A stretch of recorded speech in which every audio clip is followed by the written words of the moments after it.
So we got a new bridge in Los Angeles that opens quickly and then shuts amid confusion. We've had street racing, a whole bunch of graffiti, a bunch of social media stunts, like somebody getting their hair cut in the middle of traffic. I think I'll just take my chair out there, sit down. Would you mind cutting my hair? You got cars whizzing by.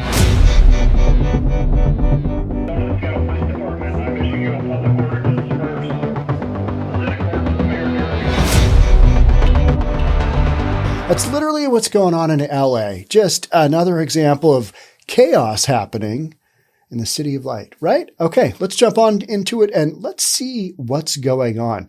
New bridge. Yeah, you can't use that bridge anymore. We're going to shut her down until we can figure out a solution for all of the nut jobs doing ridiculous things on it. Newest bridge in Los Angeles, a $588 million architectural marvel with views of the downtown skyline, opened to great fanfare on July 10th. It has already been closed to great dismay several times since then amid chaos and collisions. So it's not only just the social media stunts and people driving their cars too fast and doing stunts, that whole street racing thing, I just don't really get. You know, it's like, what do you take that to a racetrack and maybe do it there? Maybe do it out in the desert or somewhere, but you know, racing, illegal street racing, I'm not down with it. Sorry, all the Fast and Furious fans out there. I'm not down with it. I use roads to get where I need to go and hopefully safely. The 6th Street Viaduct, which soars over the concrete-lined Los Angeles River to connect downtown to the historic East Side, quickly became a hotspot for street racing, graffiti, and illegal takeovers that drew hundreds of spectators to watch drivers perform dangerous stunts in their vehicles on the new bridge. Social media stunts have abounded as well. In one case, a man sat in a barber's chair for a haircut in the middle of the lanes. I'd be a hard no-go on that. There's a lot of, I'd probably skydive before I did that. I would jump off of something attached to a gigantic rubber band before I did that. But Los Angeles traffic, having my haircut? No. What was the barber thinking? Hair stylist, sorry, said barber. And the crashes are piling up, including a 3-car collision where one driver who had been part of a street takeover left his white Dodge Challenger and ran from the scene. He later turned himself in. Well, of course he did. He left his car there. Yeah, I'm going to turn myself in. Could I get my car back when you guys, let me out on my own personal recognizance? Can I get that Dodge Challenger back? Yeah. Los Angeles Fire Department has closed the bridge multiple times. An exact count was not available on Wednesday. We've closed it so many times, we have no idea how many. A lot. And in the latest move announced Tuesday, it would be closed until further notice due to illegal activity and public safety concerns. I would say somebody having their haircut in the middle of traffic on this bridge is a public safety concern. I would agree with that. I don't always agree with public officials, but in this case, I'd probably say, yeah, that's an issue. That could go wildly sideways. Before backtracking, they said this before backtracking and reopening it hours later. Oh, yeah. Well, that whole traffic flow thing, when the bridge isn't open, things get backed up. People get huffy. They want to get home. So let's just open that bad boy up and we'll just see what happens moving forward.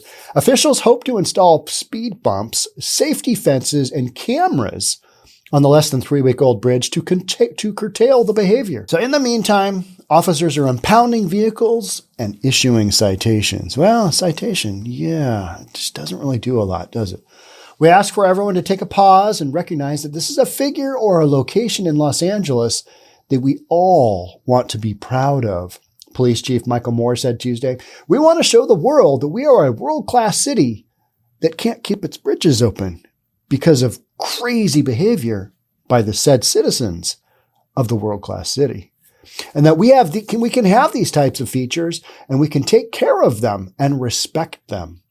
Well, so far, I'd say it's off to a rocky start. What are you going to do? Could you imagine you're a city leader and you've just got this amazing new architectural feature in your city and you're damn proud of it? And you're like, the thing goes 3,500 feet from the Arts District to Boyle Heights. That's a traditionally working class Latino neighborhood, and it's the largest and most expensive bridge ever built in the city. So you've got this bad boy bridge that you're just so proud of, and some jackass walks out there and gets his hair cut in the middle of traffic. And then other people are street racing. Leaving my car here. This might not work out for me. I'm just going to make a bad life decision and run off. You got nut jobs in LA running around. Why wouldn't they do this is more likely the question. It's LA.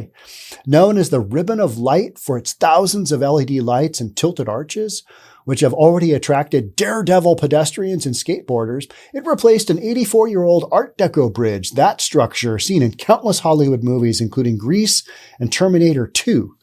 What was that bridge in Terminator 2? Where was that? I need to rewatch that and figure out what that one was.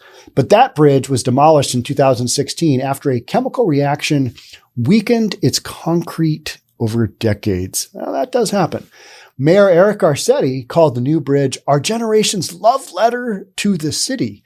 Well, said residents of said city are taking a dump on your love letter. Yeah, they have no respect for it whatsoever, do they? It's like, free game. It's free graffiti area. Look at this. It's a blank canvas. We can create our art here and just do our performance art as well. While the mayor recognizes that the celebration of this bridge is overwhelmingly positive, it doesn't sound overwhelmingly positive what's gone on. He has no tolerance for behavior that keeps Angelenos from enjoying this new landmark, said Harrison Woolman, the Garcetti's press secretary, in a statement Wednesday.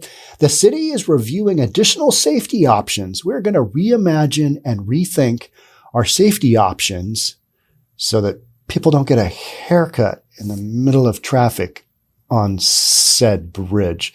And it's taking immediate action to ensure the bridge is safe and accessible for everyone, even those in need of a haircut. All right. John Chi, executive director of Pedestrian Advocacy, nonprofit Los Angeles Walk, said the bridge wasn't built to optimize pedestrian and bicyclist safety. It currently lacks a center median, for example, though discussions to add one are underway. This was $566 million, and they can't figure out if they need a median in the middle? What?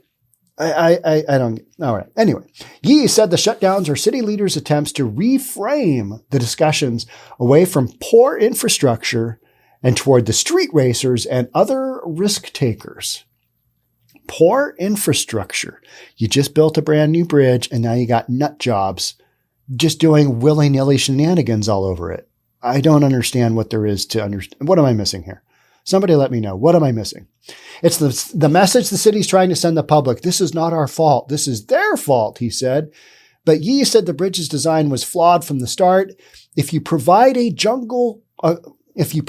concrete jungle gym, then that's how people will use it.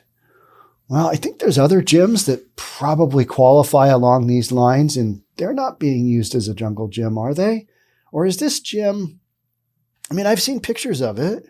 Yeah, it'd be cool to play on, but it's a damn bridge. You put your cars across it. All right. So somebody might say, it's not pedestrian friendly enough. I've got two major bridges in my life. I've got Interstate 90 to the south that goes from Western Washington to Eastern Washington and then across the country. And then I've got State Route 520, which is a state route, interstate, right? It goes across Lake Washington from Bellevue over to Seattle. And whenever I see people walking or jogging or running in that pedestrian lane, that there's a concrete divider, I always think, what if a car doing like 65 or 70 flips over and hits those people? That is not going to end up well. That's what I think of pedestrians on a major interstate, or a state route. That's what I think of. But everybody's got their own ability to, run into, oncoming traffic, doing their own thing and hope for the best. Or do a little graffiti. That drives me crazy. You see a brand new section of road open up and it just gets graffitied because like little children, they love to put their crayons all over the wall at home, right? So why wouldn't these people that can't seem to understand that graffiti is not art. Why wouldn't they just graffiti up a brand new state structure? It's just so, it's not cool. It's not cool. You want to go do graffiti in your little section that's dedicated to graffiti, go do your art there. But the rest of the city, and I know you're going to do it, you're just going to do it willy-nilly wherever you want to. I'm not okay with that. But if you provide a concrete jungle gym, then that's how people will use it. Even if it's off limits and illegal. I mean, there's a lot of structures, big towers. Those are excellent things to climb all the way up to and then jump off if you have some type of, flying contraption in your backpack.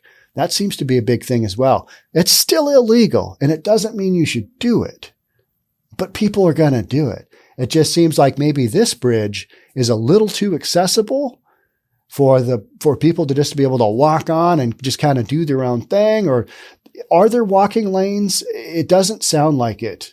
It sounds like there are some issues here. It lacks a median center, for example. It's not built to optimize pedestrian or bicyclist safety. You know what? I often think, okay, yeah, but it's made for cars. So get all the cars across, because there's going to be lots more cars than people walking or riding their bike. When we go way out of our way to just, please people riding bicycles, and that's where things start to go sideways, right? I mean, it's like Portland. City of Portland has beautiful, amazing bike lanes, but then they got boarded up sections and just homeless people living everywhere and drugs and graffiti and garbage. But they got that bike lane that's epic. It's a really solid bike lane. You could fit like 3 bikes side to side to side and go down that bike lane for miles. You got that worked out.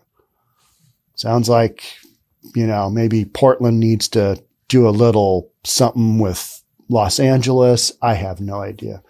But this bridge sounds like it has issues, doesn't it? Just a big set of issues that they're continually closing. What are they going to do to fix it?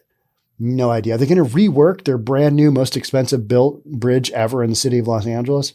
Probably. Because that's how government seems to go these days, right? Yeah, it's a good first try. Let's throw another 150 million at it and see if we can fix it. That's what happens with our West Seattle bridge. Well, it needs to be torn down. Ooh, yeah, that's going to be expensive. Ooh, yeah. You know what? Maybe let's do a little fix up on it. Let's do a little bondo, a little concrete bondo. I'm sure it'll be right. Structurally, it's not doing all that great. And if it falls down in an earthquake, it's going to kill everybody that's driving on it. But a little concrete bondo will be good. Yeah, government. It's what government does. They just muck things up, right? All right, that's it for me on this one. But there will be new stories on this bridge for sure. And thank you for all of you who sent this one to me. It's a pretty good one. Los Angeles and the bridge debacle. It will continue. All right. Thanks for being here. We'll catch up soon. Talk then. Bye for now.